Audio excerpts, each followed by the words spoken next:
Mwahahaha. Welcome back to The Whole Pineapple. This is a special Halloween edition, and I'm not going to tell you who I am because it's Halloween and it's surprise, but I am Ruby Boris disguised as somebody else. I was thinking, actually, we're doing a Halloween episode, and on like sitcoms, the Halloween episode, it never advances the plot, right? It's just fun. So That's kind of what we're doing here too. I think I advanced many plots with mine. I was just telling Anne that in college I was the kid who, whenever there was like an assignment, you have to write a 5 or 10 page paper, most people are like, oh, how am I going to write that long? And I was always like, so you said 10, but is 15 okay? So and that was me too, which is why we have an editor for the podcast, so that we don't have every episode be too long. So this might be a longer snack, but hey, it's Halloween. It's all about excess. Indulging in candy, and this is your candy episode. So. That's right. Which after you listen to this, maybe that won't be. You won't like candy as much, but we'll see how it goes. So first of all, I love Halloween, and you know this, and yes. We both have some really pretty epic costumes that we've done before. So we'll definitely post some of those on our Instagram. But this year, do you want to give any hints to what you are going to be dressed as? I'm almost always something in the Disney canon, Disney/Marvel, wider Disney universe. Yes. And mine is going to be an iconic movie character, which I know is broad, but it has a very notable cover, and I'll just say that don't you forget about me. Okay. Well, I realize as we're preparing for this, because we're going to have a Halloween theme, I although people might think I love Halloween, I realize I don't love Halloween. I just love theater. And so I love any time to dress up. Like if there was on actually I dress up in St. Patrick's Day too. But yeah, if there was another holiday that got to involve the chance to just dress and do makeup and wigs and whatever, that's what I'm really into. I am not a spooky, scary person. So that's why this is going to be an interesting episode for us. So drag queens. We should be drag queens then. Yeah. Like RuPaul's Drag Race. Yes. Yeah, that's fine. Yes. I could do that. I could get down for that. Anyway, let's see. So our challenge for this episode was to connect a fertility or wellness issue or topic to a horror movie. And when I proposed this to Anne, Halloween movie, we had to change it because I started throwing examples out, and Anne was like, I've never seen that before. I don't watch that. Nope. Never seen it. Nope. So I'll be curious to see what Anne's movies Halloween movies. I think you will be. I'm willing to bet there is no overlap between our lists. So Probably not. Find out. Probably not. Do you remember what your first Halloween movie was, or scary movie that you ever saw? Actually, sure. I'll go first then, because my very first one is probably also the oldest on either of our lists, and that would be It's the Great Pumpkin, Charlie Brown. So first it premiered in 1966, but run annually on Halloween specials from at least my childhood and maybe in yours too. That's probably the first Halloween type thing that I remember watching, and that's about as scary as I want to get. Great Pumpkin, who knows, kind of spooky. But, the reason that I picked it, although all of mine are going to be very tangentially related, is that the whole meaning of It's a Great Pumpkin, Charlie Brown is kind of like these themes of waiting, right? And like believing in something when other people just make fun of you, or when other people kind of don't have the same, or blow you off. And the whole point in it too is, so for those that don't remember The Great Pumpkin, Charlie Brown, you have Linus, who believes in the Great Pumpkin, who's going to come down to the pumpkin patch, and everyone else makes fun of him. That's not something that we do. And they're all going out trick-or-treating, but Charlie Brown's little sister, who's in love with Linus, decides to stay with him in the pumpkin patch and miss out on the trick-or-treating. So that also has the theme of love, right? Like when we care about people, we want to be there to support them, even if other people mock you. And I think there's also that connection to infertility in what you see with the other kids, because as they're going around trick-or-treating, everyone else is getting candy and Charlie Brown is getting a rock. And it's that Poor sense Charlie where he's Brown. like, I got a rock. And that's also what infertility could feel like. Like that everybody else is getting what they want for, Yes. Halloween, Yes. and you're just getting rocks. And so, you see those themes. And as much as Charlie Brown's little sister loves Linus and wants to be in the pumpkin patch, as the night goes on and the great pumpkin does not appear, she does then get angry because she realizes she's missed out on the trick-or-treating. She's not doing these things. And, that anger is definitely part of the journey as well. But then you see how love comes in all different forms, because after she leaves, Lucy, who's Linus's big sister, who's been mocking him this whole time about believing in the great pumpkin, wakes up and realizes he's not at home in bed and goes out and gets him where he's all cold and asleep in the pumpkin patch and brings him back and tucks him into bed.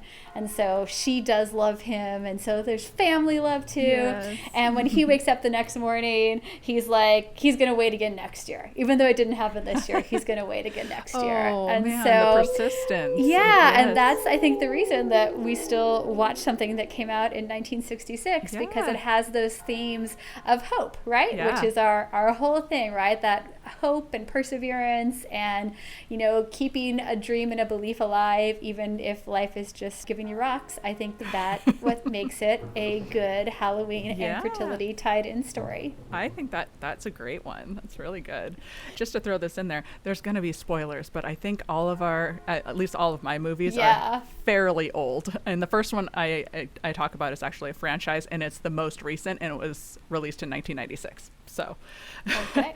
and for my movie information, I was like all over IMDb and Rotten Tomatoes and Wikipedia. So for the health related stuff, I'm going to list a lot of references in our show notes as well. So the Scream franchise, right? Everybody kind of okay. knows like the Ghostface character, and it's one of those franchises that has really well-known actors. Usually, the scary movies are like up and coming or B actors, but this one had Nev Campbell as Sidney Prescott. It had Courtney Cox. It had David Arquette, Drew Barrymore as Casey Becker. Drew Barrymore, that's your huge one. Yes, and like even though her role is like at the beginning and small, it's like one of the most notable for the whole. Do you know movie. the trivia for that? Which trivia? So, well, the fact that she was supposed to have the larger role and then had to pull out for commitments. And so that's why they decided to go ahead and have her do this intro thing. And it turned into this huge marketing thing because they still Yeah. marketed it as if she was going to be the lead. Yep. And so no one expects anything bad to happen to the lead. But originally she was supposed to have a bigger role. And then when scheduling conflicts made it change, that's how you had that iconic big name in a Yeah. surprising early role. I have seen Scream. Again, I was a high schooler. So back when I was young in the 90s, Really? I don't know. I saw a lot of things that I don't want to watch now. So Yes, and then Matthew Lillard is another well-known person that people have seen before. And so the synopsis, basically set in a small town of Woodsboro, California. A year after her mother's death, the main character, Sidney Prescott, played by Nev Campbell, and her friends begin experiencing strange and creepy phone calls. It is later revealed that these calls are coming from a crazed, mask-wearing serial killer dubbed Ghostface.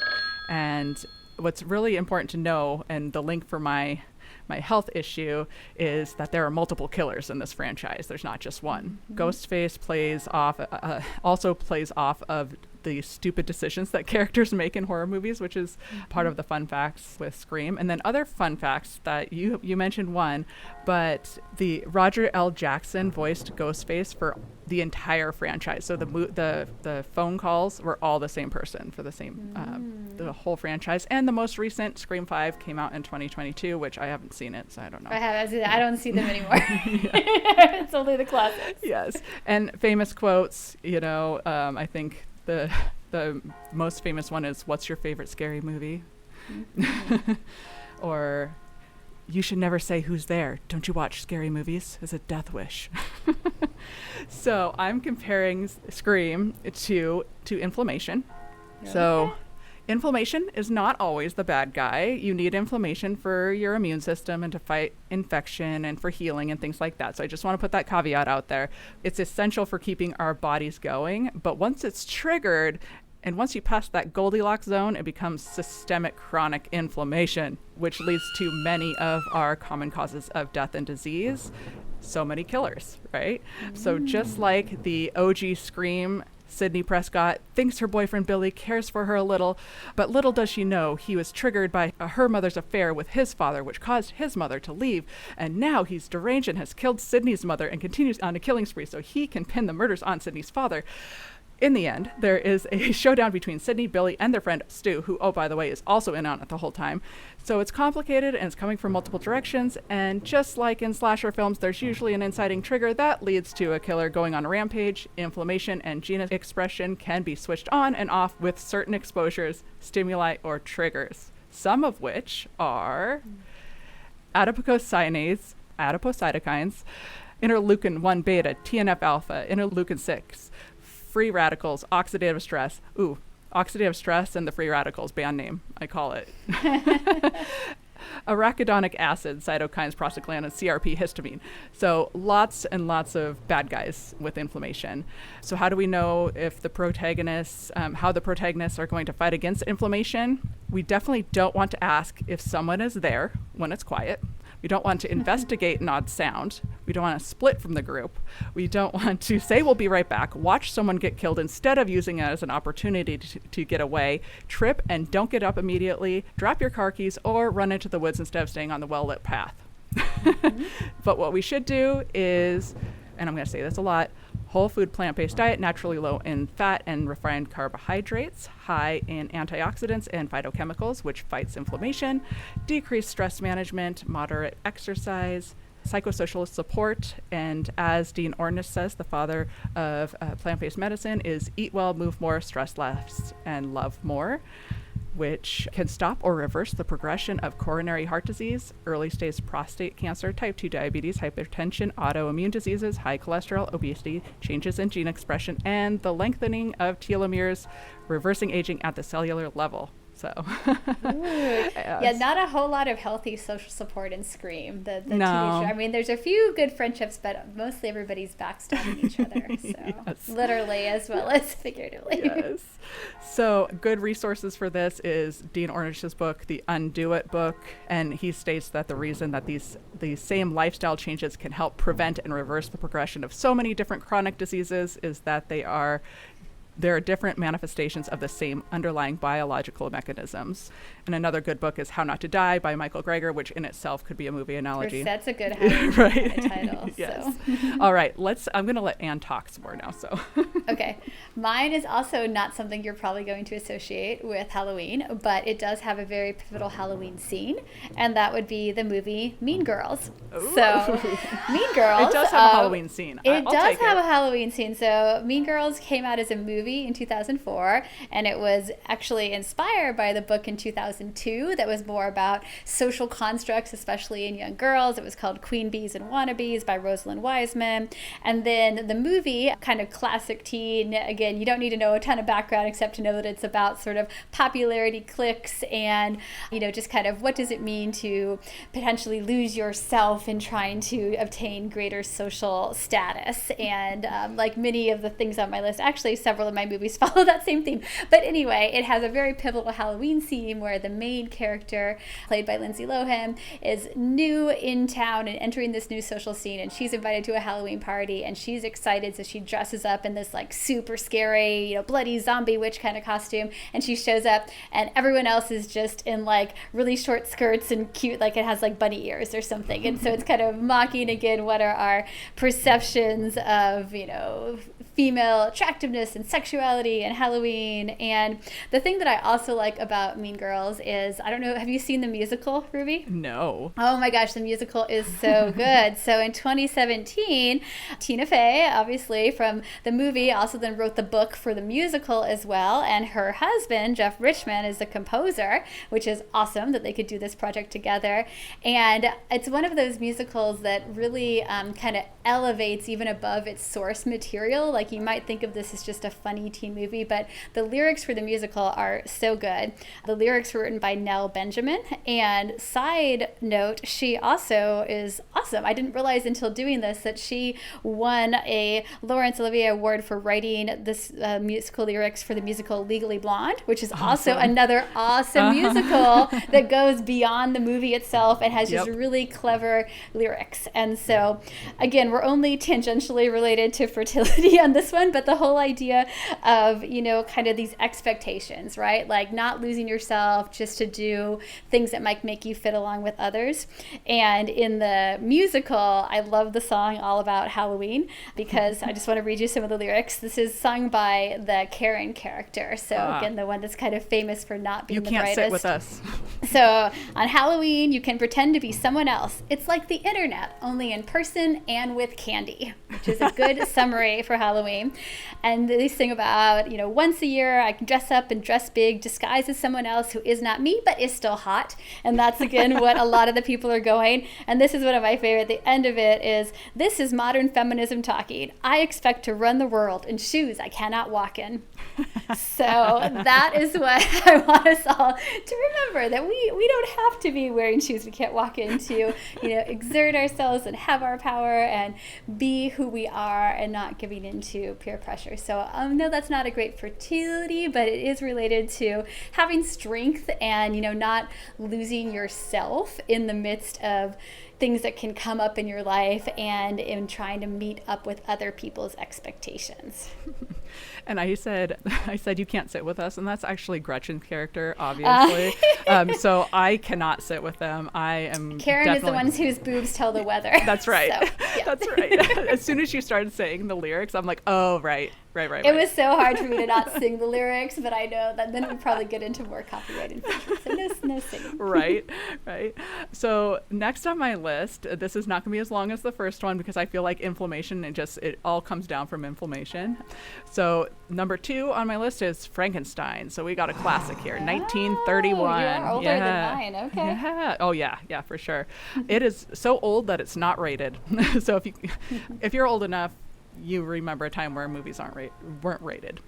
So it was based on the novel by Mary Shelley and directed by James Whale. Leading actors were Colin Clive as Henry Frankenstein, Mae Clarke as Elizabeth, John Bowles as Victor Mortis, and Boris Karloff as the monster. And synopsis, I think everybody is pretty familiar with this. If you haven't seen Frankenstein, sorry for the spoilers, but you've had since 1931. This is an iconic black and white horror film based on the classic novel by Mary Shelley and is a story of a gifted scientist, Dr. Henry Frankenstein, who is trying to discover a way to make the dead walk. He succeeds by creating a human monster out of lifeless body parts. And fun fact, the budget was $291,000. Which is kind of tiny in today's money. And of course, everybody knows the famous quote, "It's alive, it's alive." Can you guess what my lifestyle theme is going to be for this? I know, I was listening, like, oh wait, which thing? No, I don't know. I have a few different possibilities. Ultra processed food. But it's not alive. It's just okay. So this analogy is a little on the nose, but everybody needs a little bit of campiness here and there. But what happens when you take a bunch of parts and slap them together? Well, you get a monster, right? So you hear me say it all the time, eat less processed foods, but what does that exactly mean? So there's a range, and it can be from, you know, something that contains 2 or 3 ingredients to ultra processed that has a whole slew of ingredients, most of which you can't pronounce, let alone know what they are. And basically they're as far from the whole natural original food as possible. Think potatoes to potato chips kind of thing. Sugar sweetened beverages. Studies have linked ultra processed food to higher risk of increased BMI, high blood pressure, high cholesterol, some cancers, and early death. Consumption of red meat, processed red meat like bacon, jerky, hot dog, salami is actually classified as a carcinogenic, the group level of group 1 by the WHO, which is the same category of tobacco smoking and asbestos. And red meat is quote unquote probably carcinogenic to humans, group 2A, which means that there was lots of studies that pointed to the carcinogenicity, but a few have not shown that, so more studies are needed. Basically, high and ultra processed food have many added artificial ingredients, sugar, salt, fat, artificial colors, preservatives, sometimes masquerading under the label natural flavors, hydrogenated fats, excess added sugar, no fiber to be found, stabilizers. And then consumption of ultra-processed food leads to higher risk of gut dysbiosis, cardiovascular disease, coronary artery disease, diabetes, cerebrovascular disease. Oh, and by the way, that bad guy inflammation is back again. So moral of the story, don't take several whole healthy things and mash them up into one big monster. It's not good.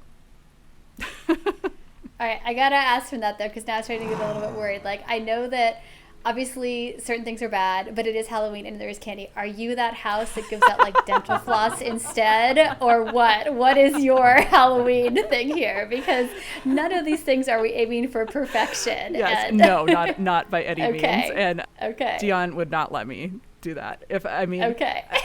if I could get mass quantities of vegan gummies, I would probably go with that, because what is in gelatin is just foul. But I'm definitely not like, here's your apple, Sonny. So Okay. All yes, right. Dion reins me in. Yeah, when they were little, we used to do like, you get a candy for how old you are, and that's like fun with like a 3 and a 5-year-old. But then like they get older, and you're like, well, I don't want you to have 13 pieces of candy tonight. That's a lot. That is a lot. So yeah. Well, fun other thing about the Frankenstein too, at least from what I remember forever ago when we read it in college, like wasn't there in the day, back to our feminism theme, like people didn't believe that she'd written it. Instead, they assumed that it was her more well-known husband, Percy Shelley, that must have secretly been the author. So again, even when you write a classic work of fiction, you don't always get your How due. dare you? All right. My next one is Disney.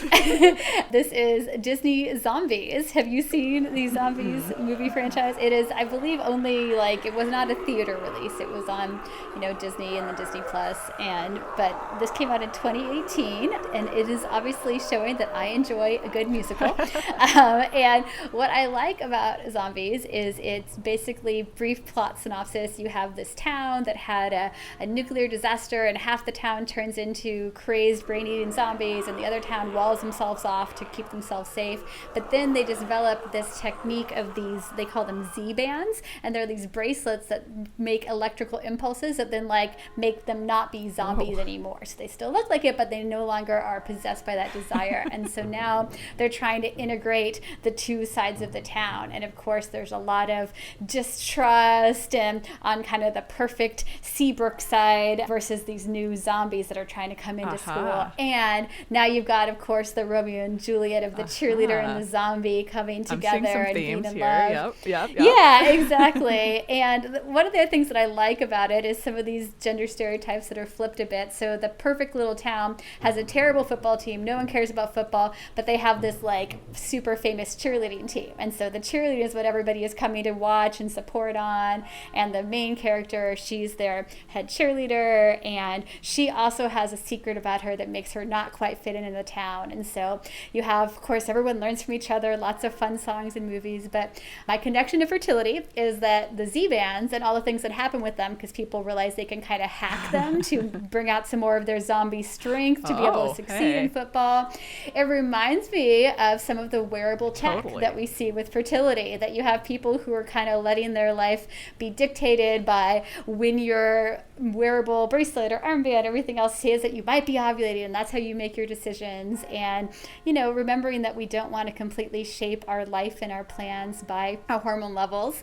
And the other thing in this movie is, one of the big themes is that what you think of as what makes you different might actually turn out to be one of your great strengths. So the things that they're both worried about end up being what helps them in the end succeed and bring the town together. It's probably not much of a surprise to find out that the zombies don't like destroy and kill everybody. It's not, I don't watch that kind of movie. So it is a good movie. I do not highly recommend sequels 2 and 3, but the original is actually a lot of fun and good songs and high energy, and a good one to watch if you are wanting a non-scary Halloween movie.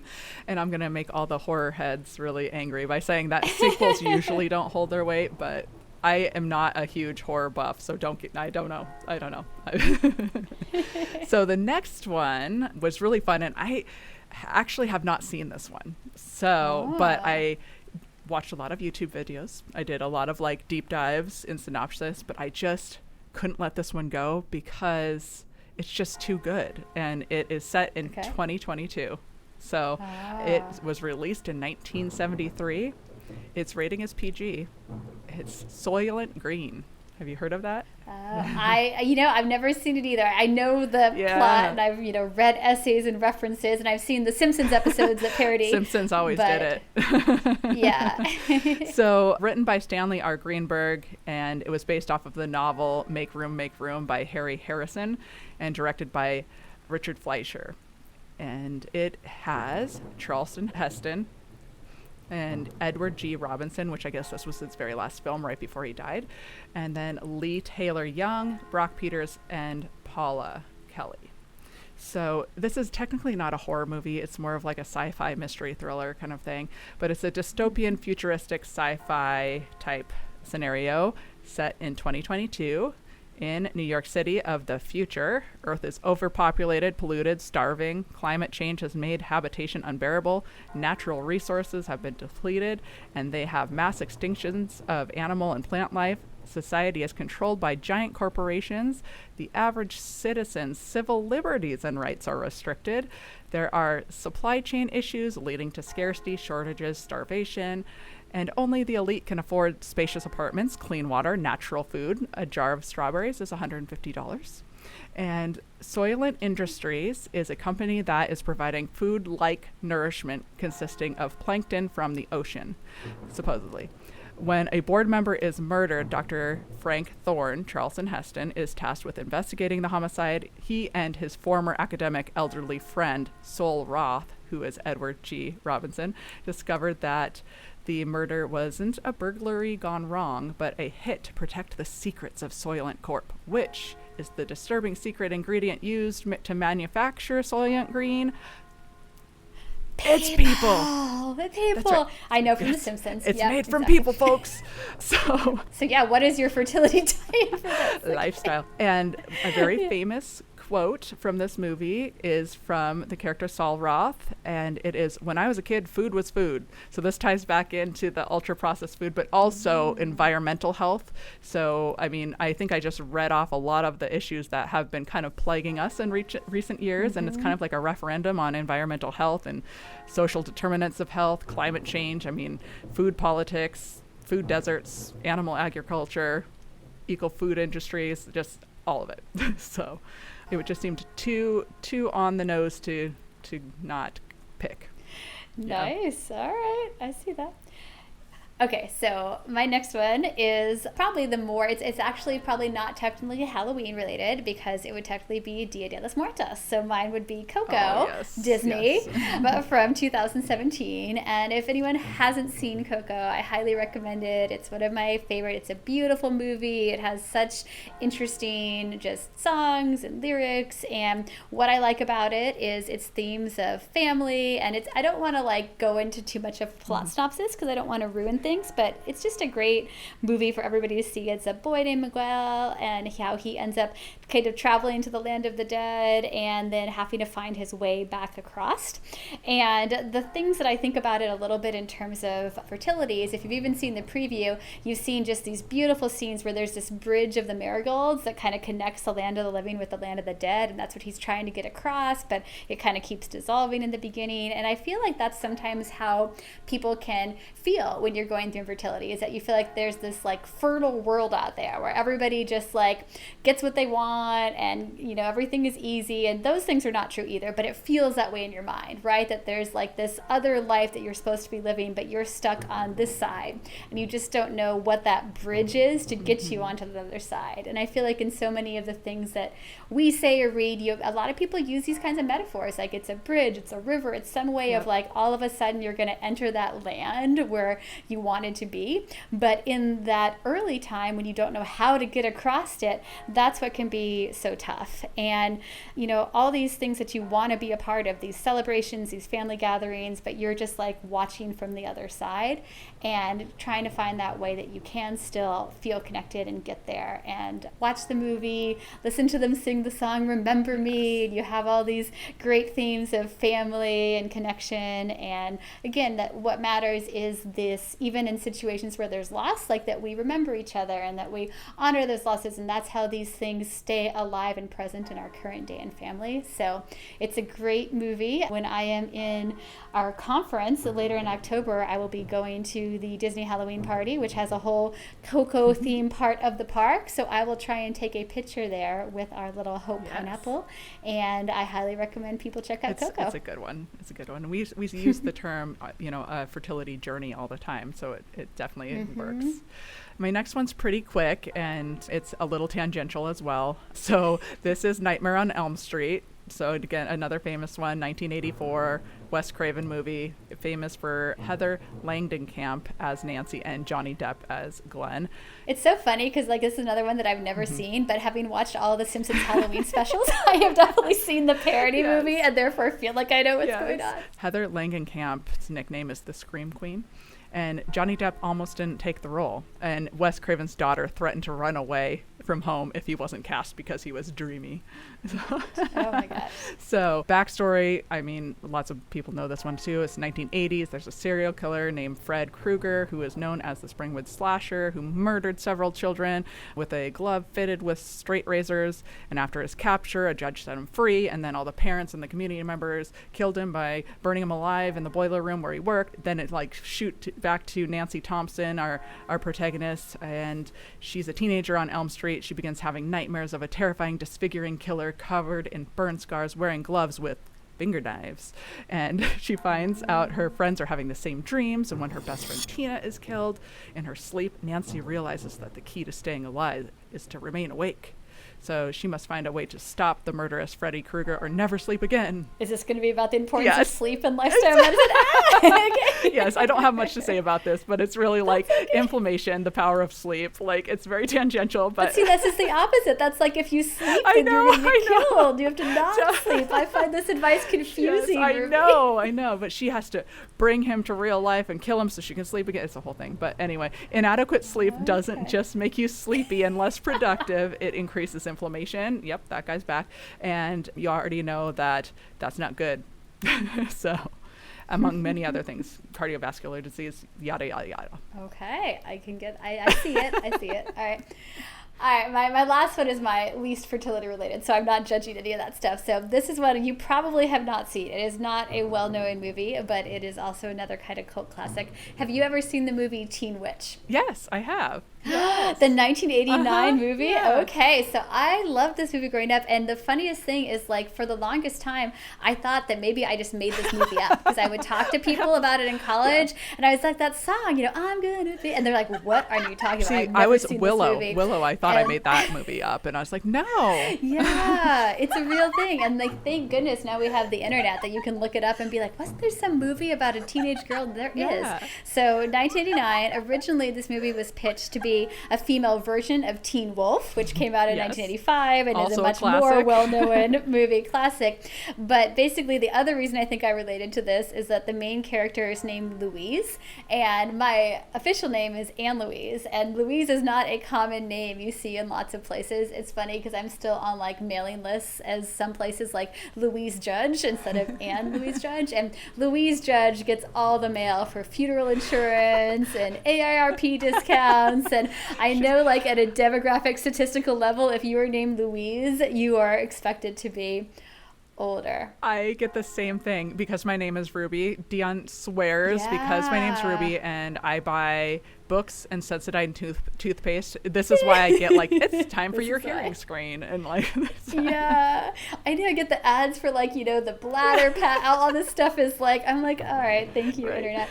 But the theme is very similar to many of the others that we've talked about. That she discovers that she's actually a witch, and then she uses her powers initially to make herself popular. So in all of these, again, you don't need to give in to people's expectations, and in the process, she loses her real real friends and who she is. And, the tie-in that I have with fertility is, I think when you look at the movie overall, it kind of shows you how important timing is in terms of what you get for success, because the production budget for Teen Witch was $2.5 million. Do you want to guess how much it grossed, Ruby? To 500,000. It grossed $3,875 in its opening weekend, which is obviously terrible. And then its entire run, it made $27,000. So Teen Witch did not do well.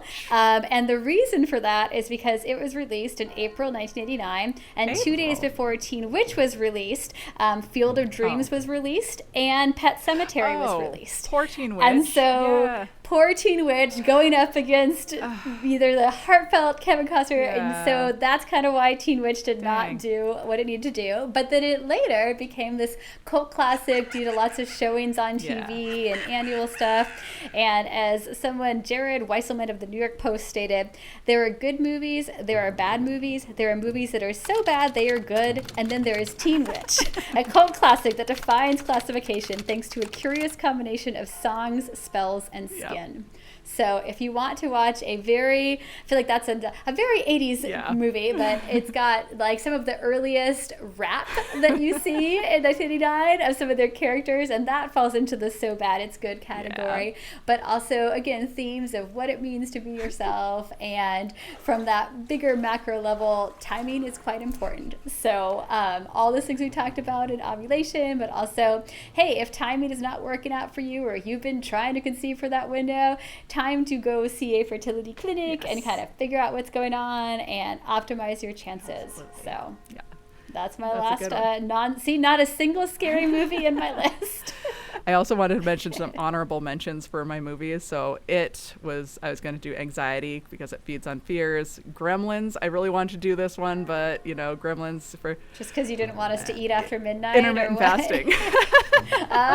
Okay. And then Silence of the Lambs. I wanted to do non-alcoholic fatty liver disease, and then maybe spin off on the healthy aspects of beans, like fava beans.